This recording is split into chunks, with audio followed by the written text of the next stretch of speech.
Welcome back to Missouri Tigers on SI. This is the Extra Point, and my name is Killian Wright. Today, we are going to be discussing the sleeping giant for Missouri Tigers basketball in Trent Burns.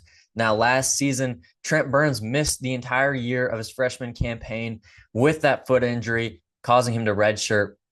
And all year, throughout campus, throughout the arena, rumors were swirling. Hey, what's this guy about? I see the 7'5" guy warming up.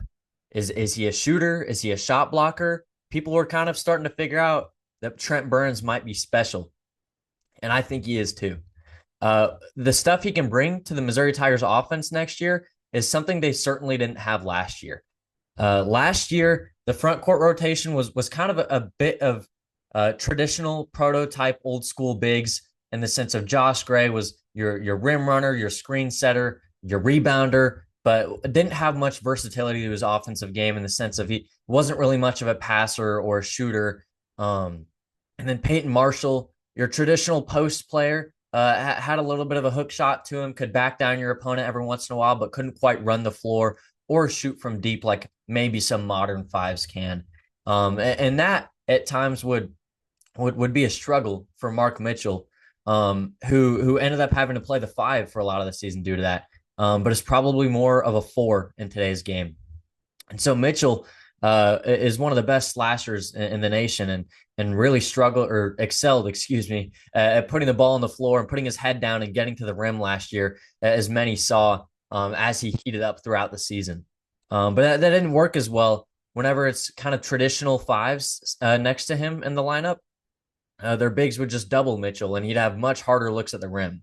Throwing a guy like Trent Burns out there who's 7'5" and can shoot the three, as we've seen throughout his high school tape, gives Mitchell a lot of spacing to work with and really open up those lanes for him and be able to take his man one-on-one more often. And if he is doubled, there's Trent Burns waiting on the perimeter to knock down an open look.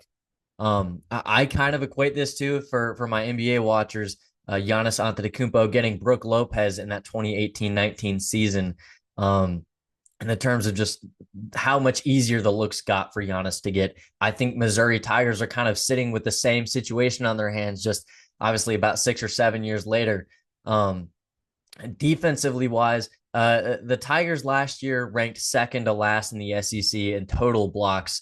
Not really a true major shot blocker on the team that could afford to stay on the court, whether it was foul trouble or mobility or the spacing next to Mitchell. Not a Tiger, aside from Mitchell, no Tiger averaged over half a block a game. And Mitchell was even only at 0.8 blocks per game, showcasing he may not be that true five in the modern day. Obviously, Trent Burns, 7'5" with a long wingspan, that's going to rack up at least a couple blocks a game.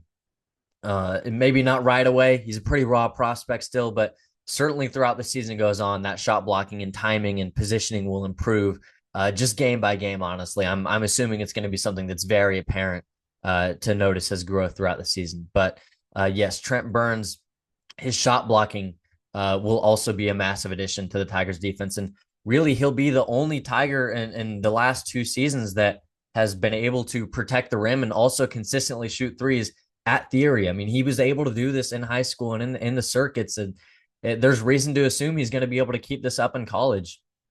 And honestly, Burns kind of unlocks a new fold to the Tigers offense that we haven't been able to see. And I think will kind of shock a lot of people in the impact it makes.